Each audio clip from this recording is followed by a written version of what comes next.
सात संगत जी बड़े प्यार से कहना धन निरंकार जी। सात संगत जी दासी आप सभी के बीच एक विचार लेकर आई है। सात संगत आशा है प्रवान करेंगे। सात संगत जी अगर आप मेरे चैनल पर नए हैं तो चैनल को सब्सक्राइब करना ना भूलें। सात संगत जी बड़े प्यार से कहना जी धन निरंकार जी।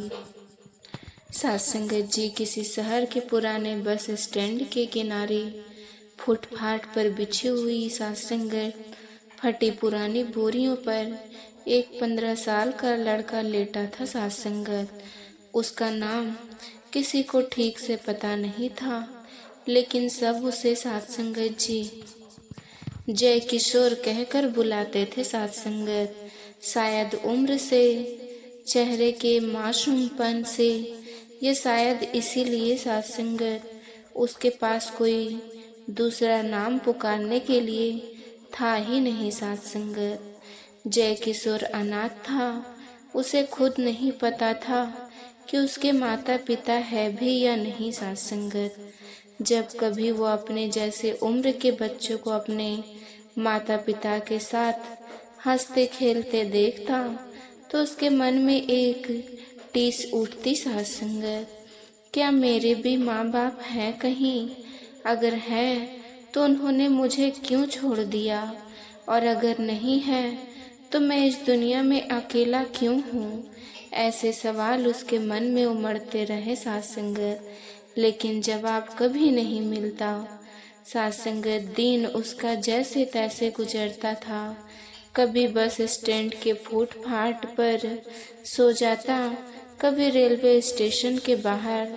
खाने पीने का कोई तय ठिकाना नहीं था। सात्संगत कभी कोई राहगीर उसे बचा हुआ खाना दे देता, तो कभी वो किसी ढाबे या छोटी दुकान पर बर्तन धो देता। सात्संगत झाड़ू लाता देता सात्संगत, और बदले में एक वक्त का खाना मिल जाता। कभी कभी शहर में सात्संगत कोई संस्था गरीबों को खाना बांटने आती तो उस दिन उसका भाग्य खुल जाता।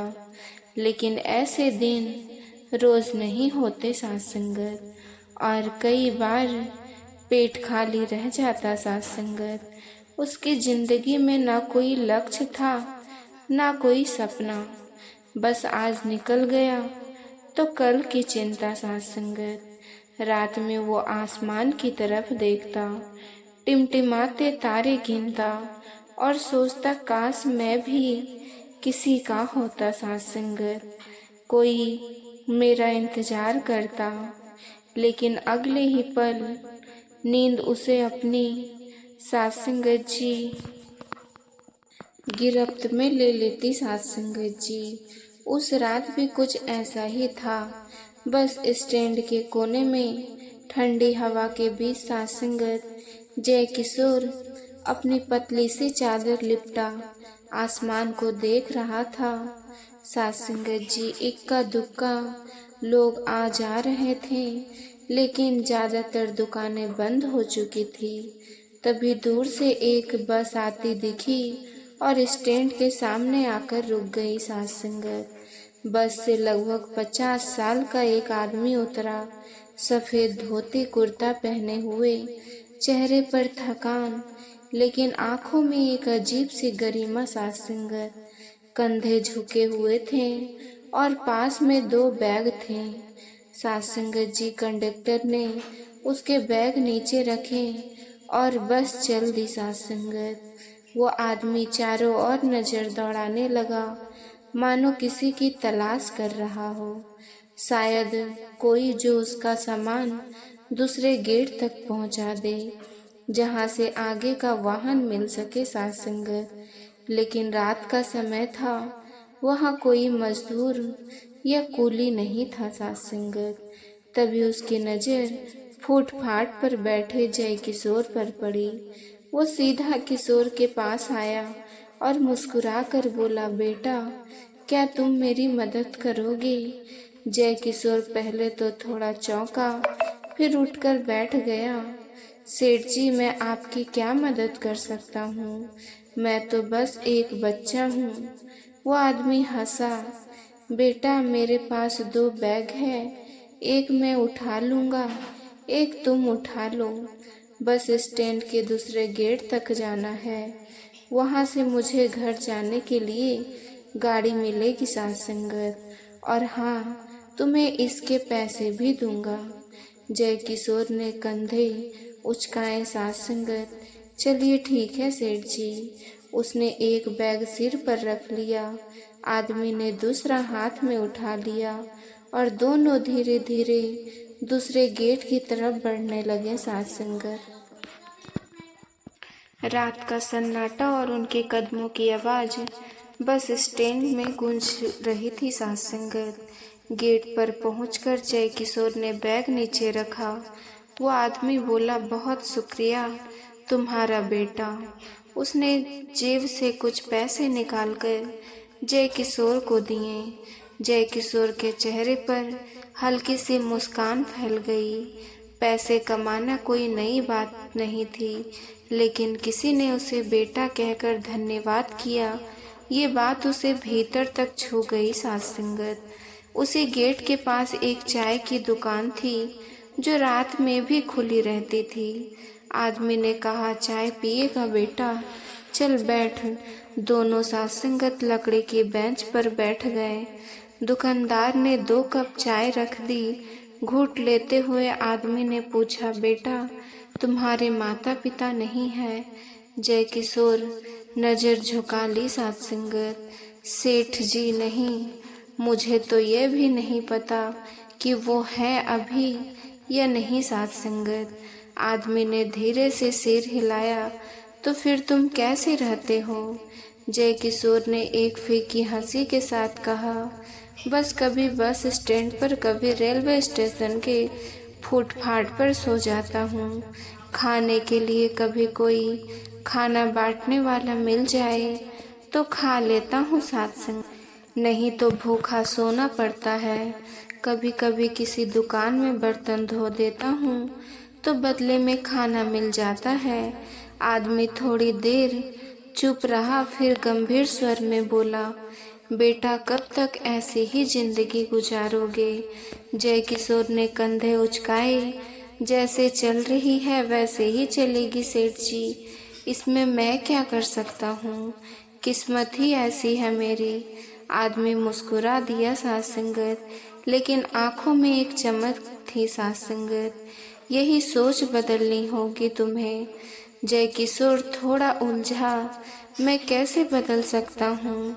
आदमी ने चाय का आखिरी घूंट लिया और बोला, बेटा इस दुनिया में हर इंसान अपनी किस्मत खुद बन सकता है साथ संगत।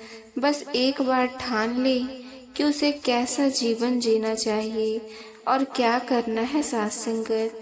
जय किशोर के लिए ये बातें नई थी, उसने कभी इस तरह नहीं सोचा था। उसने धीरे से पूछा, सेठ जी थोड़ा आसान तरीके से समझाइए ना, मैं ठीक से समझ नहीं पाया। आदमी ने उसकी आंखों में देखते हुए कहा, देख बेटा, भगवान ने तुम्हें इंसान का रूप दिया है, ये सबसे बड़ा उपहार है, लेकिन तू इस रूप की कदर नहीं कर रहा। यहाँ वहाँ मांगकर खाना, फुटपाथ पर सोना, ये जिंदगी तू खुद पर थोप रहा है। अगर साथ संगत तू मेहनत करना शुरू कर दे, कुछ सीख ले, तो तुझे ना भूखा सोना पड़ेगा, न फटे कपड़े पहनने पड़ेंगे। अब जय किशोर का चेहरा गंभीर था साथ संगत। आदमी की बातें उसके दिल में उतर रही थी। तू घूम फिर कर देख, कौन सा काम तुझे अच्छा लगता है, वही सीख, वही कर। अगर तू 5 साल लगन से मेहनत कर लेगा तो 5 साल बाद तू मुझे याद करेगा कि एक दिन कोई मिला था जिसने तुझे रास्ता दिखाया था साथ संगत। तब तेरे पास अपना घर होगा और तू अपने जैसे बच्चों की मदद करेगा। ये बातें किशोर के साथ संगत मन में जैसे किसी ने गहरी छाप छोड़ दी। वो चुपचाप सुनता रहा, बस सिर हिलाता रहा साथ संगत। इतने में एक ऑटो रिक्शा आ गया। आदमी ने अपना बैग रखा और जय किशोर की तरफ देखते हुए कहा, बेटा मेरी बात याद रखना, अपनी किस्मत खुद लिखो। ऑटो चल पड़ा और जय किशोर वहीं खड़ा देखता रहा। उस रात फुटपाथ पर लेटे सत्संगत उसे बस यही वाक्य बार बार याद आ रहा था, अपनी किस्मत खुद लिखो, अपनी किस्मत खुद लिखो। रात गहरी हो चुकी थी, लेकिन जय किशोर की आंखों में नींद नहीं थी। सत्संगत ऊपर आसमान में तारे चमक रहे थे, लेकिन उसके मन में एक अलग ही रोशनी जगमगा रही थी। वो रोशनी जो किसी एक अनजाने व्यक्ति के शब्दों से पैदा हुई थी। अपनी किस्मत खुद लिखो, वो वाक्य उसके दिमाग में ऐसे घूम रहा था जैसे कोई पुराना गीत जो बार बार याद आ गए। सत्संगत उसने करवट बदली, अपने पतले से सिराहने को सीधा किया और सोचने लगा, क्या सच में मैं अपनी किस्मत बदल सकता हूँ? क्या मैं भी एक दिन अपना घर बना सकता हूँ? क्या मैं भी अपने जैसे बच्चों की मदद कर सकता हूँ? इन सवालों के साथ ही उसके भीतर एक अजीब सी बेचैनी पैदा हो रही थी। पहले तक उसे लगता था कि उसकी जिंदगी बस यूं ही कटनी है, जैसे पानी बहता है बिना किसी दिशा के। लेकिन अब किसी ने उसकी आंखों के सामने एक नया रास्ता रख दिया था। साथ थोड़ी देर तक वो बस छतरी के नीचे फैले आकाश को निहारता रहा। ठंडी हवा के झोंके उसे सहन दे रहे थे, लेकिन आज पहली बार उसे लग रहा था कि ये ठंड अस्थाई है। सत्संगत अगर वो मेहनत करे तो एक दिन ये ठंड खत्म हो सकती है, उसके पास अपनी चार दीवारी हो सकती है। धीरे धीरे इन विचारों के बीच उसकी आंखें लग गई। सत्संगत सुबह की पहली किरणें उसके चेहरे पर पड़ी। उसने आंखें खोली तो देखा कि बस स्टैंड पर हलचल शुरू हो चुकी है। सत्संगत चाय वालों की आवाजें, अखबार बेचने वाले की पुकार और आते जाते लोगों की चलम कद्दी। सत्संगत जी जय किशोर ने अपने कपड़े झाड़े, मुंह धोया और तय किया, सत्संगत आज वो काम ढूंढेगा, लेकिन वैसा काम नहीं जो हमेशा करता है। सत्संगत बर्तन धोना, झाड़ू लगाना ये उसने बहुत किया, पर उससे पेट तो भर जाता था, जिंदगी नहीं बदलती थी। सत्संगत मुझे कुछ नया सीखना होगा, ये सोच उसके मन में पक्की हो चुकी थी। उसने इधर उधर घूमना शुरू किया। सत्संगत जी पहले उसने पास के ढाबे पर पूछा, भैया कोई काम है क्या? ढाबे वाले ने सिर हिला दिया, नहीं लड़के, यहाँ तो सब लोग पुराने हैं। फिर वो एक किराने की दुकान पर गया, वहाँ भी जवाब मिला, अभी किसी की जरूरत नहीं है। जय किशोर चलता रहा। दोपहर हो चुकी थी। सत्संगत और वो थक चुका था। सूरज सिर पर था, पेट में भूख, लेकिन मन में हार मानने का विचार नहीं था। आज नहीं मिला तो कल मिलेगा, लेकिन मिलेगा तो जरूर, उसने खुद से कहा। सत्संगत शाम होने लगी थी। जय किशोर एक दुकान के सामने खड़ी सत्संगत लकड़ी की बेंच पर बैठ गया। दुकान पर रंग रोगन का काम चल रहा था। दीवारें पर पुताई, पुराना रंग घिसना, नई परत चढ़ाना। वो चुपचाप देख रहा था, जैसे सीख रहा हो कि यह सब कैसे होता है। तभी दुकान के भीतर से एक आदमी बाहर आया। उसकी उम्र लगभग 35 से 40 होगी। सत्संगत हाथों पर सफेदी और रंग के छींटे, कपड़े थोड़े मैले, लेकिन आंखों में सच्चाई। वो आकर उसी बेंच पर जय किशोर के पास बैठ गया। शायद वो पेंटर था जो दिन भर काम करके अभी अभी थोड़ी देर आराम करने निकला था। वो खुद से कुछ बड़बड़ा रहा था। आजकल के लड़के भी कुछ ना काम करने का मन ही नहीं है। सास संगत जय किशोर ने जिज्ञासा से पूछा, क्या हुआ भैया?